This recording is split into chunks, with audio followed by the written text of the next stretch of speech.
বড়দের প্রণাম এবং ছোটদের ভালোবাসা। দিনটা ছিল দশমীর পরদিন, তো একটু ভালো মন্দ রান্না না হলে চলে নাকি। রান্না করার একটা রেসিপি তোমাদের সাথে শেয়ার করেছি। খুব বেশি উপকরণ লাগে না, ভিডিওটি শেষ পর্যন্ত দেখবেন এবং এর মধ্যে বেশ কিছু টিপস আছে, তাতে সহজভাবেই জানা যাবে। আগের দিন এক জুয়েলারি শপে গিয়েছিলাম, সেখান থেকে ফেরার সময় কিছুটা চিকেন এনেছি এবং সেখান থেকেই আমরা শুরু করব চিকেন ভর্তার রেসিপি। প্রথমে এই চিকেনগুলোকে ভালোভাবে আমরা সিদ্ধ করব, যার জন্য আমরা নিয়েছি কিছুটা চিকেন এবং সেটাকে কুকারের মধ্যে নিয়ে নিচ্ছি। চিকেন যত ভালো সিদ্ধ হবে ভর্তা ততটাই টেস্টি হবে। যদিও কিছুটা সিদ্ধ চিকেন রান্নার সময়ও হয়ে যেতে পারে। এখানে আমি পরিমাণ মতো জল নিয়ে নিলাম, যতটা চিকেন ঠিক ততটাই জল দিতে হবে যাতে ভালোভাবে সিদ্ধ হয়। এখানে কিছু মশলা দিয়ে দিলাম, মশলাগুলো আমি দেখালাম, তার মধ্যে আমি বলে দিচ্ছি কী কী দিয়েছি। এখানে আমি সামান্য পরিমাণ এলাচ, লবঙ্গ, গোলমরিচ এবং দারুচিনি দিয়েছি। এখানে নিয়ে নিয়েছি আমি কিছুটা সবজি, নিয়েছি দুটো টমেটো, কিছুটা পেঁয়াজ এবং লঙ্কা কুচি। তারপর মাকে দেখানোর পর মা বলল পেঁয়াজের পরিমাণ আমি কিছুটা কম দিয়ে ফেলেছি এবং টমেটোর পরিমাণও কম হয়ে গেছে, তাই আরও কিছুটা পেঁয়াজ এবং টমেটো আমি আরেকটু ভালো করে কুচি করে দিয়ে দিচ্ছি।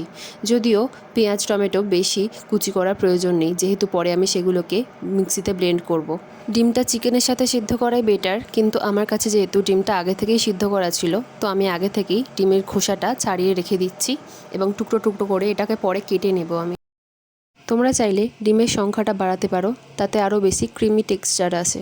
এরপর আমি ডিমগুলিকে লম্বা লম্বাভাবে কেটে নেব। এইভাবে কাটলে দেখতে বেশ সুন্দর লাগে, আর প্রসেসটাও ভীষণ ইজি। তো আমি এইভাবে সবকটা ডিম টুকরো করে নিলাম। এরপর আমি নেব 100 গ্রাম মতো টক দই, সেটাকে আমি ফ্যাটানো শুরু করলাম। খুব ভালোভাবে ফেটিয়ে নিতে হবে যাতে এই রকম ক্রিম টাইপের একটা টেক্সচার আসে। আর এর মধ্যেই আমাদের চিকেনগুলো সিদ্ধ হয়ে গেছে। প্রত্যেকটা চিকেনগুলোকে আমরা আলাদা আলাদা করে রেখে দেব এবং ঠান্ডা হতে দেব।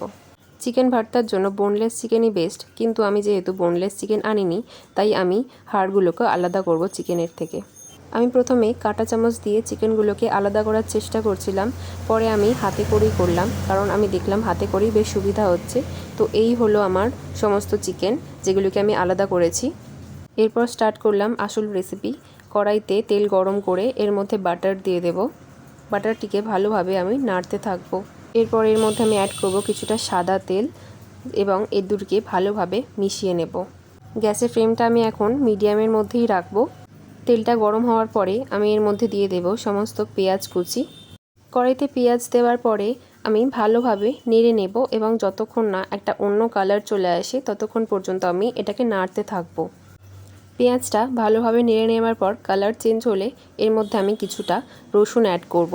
রসুনগুলি আমি এখানে গোটাই অ্যাড করেছি এবং ভালোভাবে আরও একবার নেড়ে নিচ্ছি। এরপর আমি এর মধ্যে অ্যাড করব কিছু টুকরো করে রাখা কাঁচা লঙ্কা, দুটো লাল এবং কিছুটা সবুজ। আরও একবার আমি ভালোভাবে নেড়ে নেব এবং এরপর আমি অ্যাড করব আমাদের কেটে রাখা টমেটোর টুকরোগুলো। টমেটোর পরিমাণটা আমি একটু বেশি রেখেছিলাম, তাতে একটু কালারটা সুন্দর আসে। এরপর পুরোটা আমি ভালোভাবে নেড়ে দেব। টমেটোগুলি দেওয়ার ফলে পেঁয়াজগুলি একটু তাড়াতাড়ি সিদ্ধও হয়ে যাবে। চিকেন ভর্তার মধ্যে টমেটোর ফ্লেভারটাও বেশ সুন্দর লাগে। এরপরে আমি অ্যাড করব কিছুটা নুন পরিমাণ মতো। আরও একবার ভালোভাবে আমি নেড়ে নেব এবং এর মধ্যে আমি দিয়ে দেবো দুটো শুকনো লঙ্কার টুকরো। একবার ভালো করে নেড়ে নিয়ে আমি এর মধ্যে অ্যাড করব কিছু মশলা, যেমন হচ্ছে দারুচিনি এবং লবঙ্গ ও গোলমরিচ। এরপরে আমি কাজু অ্যাড করব এর মধ্যে। কাজুটি আমি আগে থেকে ভিজিয়ে রাখতে ভুলে গিয়েছিলাম। কাজুটি ভিজিয়ে রাখলে আরও মিহিভাবে পেস্ট করা যায়। যাই হোক, আমি পুরোটাকে আরও ভালোভাবে নাড়তে শুরু করলাম। পুরোটা ভাজা ভাজার একটা বেশ ভালো সুগন্ধ আসলে আমি এর মধ্যে কিছু মশলা অ্যাড করব, যেমন কিছুটা হলুদের গুঁড়ো, কিছুটা ধনে পাউডার, জিরে পাউডার। যেহেতু অনেকগুলি কাঁচা লঙ্কা এবং শুকনো লঙ্কা দিয়েছি, তাই আমি এখানে গুঁড়ো লঙ্কাটা স্কিপ করেছি। আপনারা চাইলে অ্যাড করতে পারেন। চিকেনটা যেই জলে আমি সিদ্ধ করেছি সেই জলটা আমি এইখানে অ্যাড করব। আমি এখানে 2 কাপ মতো চিকেনের স্টক দিয়েছি, তাতে ভালোভাবে সিদ্ধ হয়ে যায় পেঁয়াজগুলি। এরপর আমি 2 মিনিট ঢাকা রেখে দেব এবং ঢাকা খুলতেই মোটামুটি দেখেছি সিদ্ধ হয়ে গেছে। আমি আরও একবার পুরোটা ভালোভাবে নেড়ে নিচ্ছি এবং এটাকে পরে একটি পাত্রে ট্রান্সফার করে দেব। পাত্রে ঢেলে দিয়ে আমি ভালোভাবে চাড়িয়ে দিচ্ছি যাতে তাড়াতাড়ি ঠান্ডা হয়ে যায়।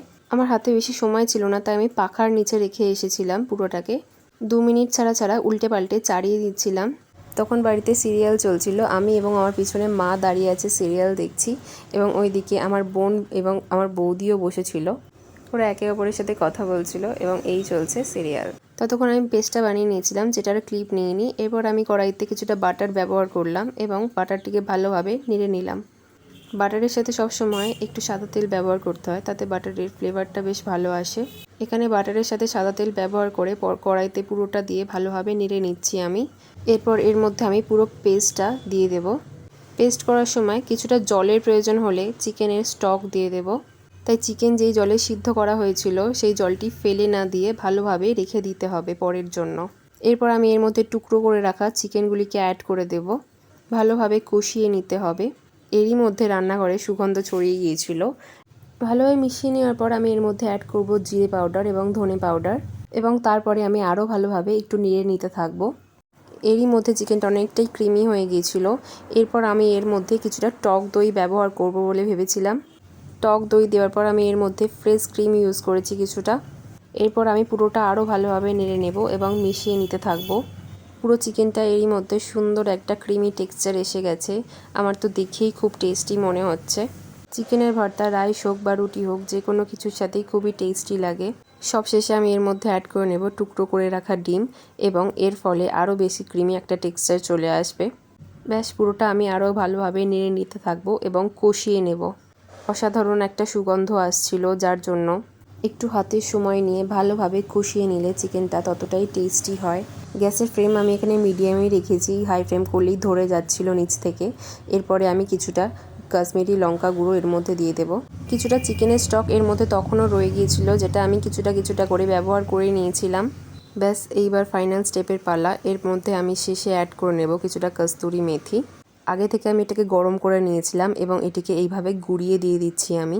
কস্তুরি মেথির জন্য একটা আলাদা ফ্লেভার আসে এর মধ্যে, যেটা অনেক টেস্টি লাগে। ব্যাস, এটাই ছিল চিকেন ভর্তার ফাইনাল স্টেপ। এরপরে আমি এর মধ্যে কিছুটা বাটার ব্যবহার করব। আরও একটু বাটারি ফ্লেভার আসবে এর ফলে। এবং সবশেষে আমি যেটা করব সেটা হচ্ছে কড়াইয়ের ঢাকনাটা মুড়ে 10 মিনিট রেখে দেব। ব্যাস, আমার চিকেন ভর্তা একেবারেই রেডি হয়ে যাবে। এরপর সার্ভ করে দিলাম আমার তৈরি চিকেনের ভর্তা। এখানে আমি নিয়েছিলাম কিছুটা লাচ্ছা পরোটা, যেটাকে আমি বাড়িতে বানিয়ে নিয়েছিলাম। এই রেসিপি আর আমি আজ শেয়ার করছি না। ভর্তার সাথে লাচ্ছা পরোটা অসাধারণ একটা কম্বিনেশন, আমার তো ভীষণ পছন্দের। তো এই ছিল আমার আজকের রেসিপি। কেমন লাগলো অবশ্যই জানাবেন এবং চ্যানেলটির পাশে থাকবেন। ধন্যবাদ সকলকে।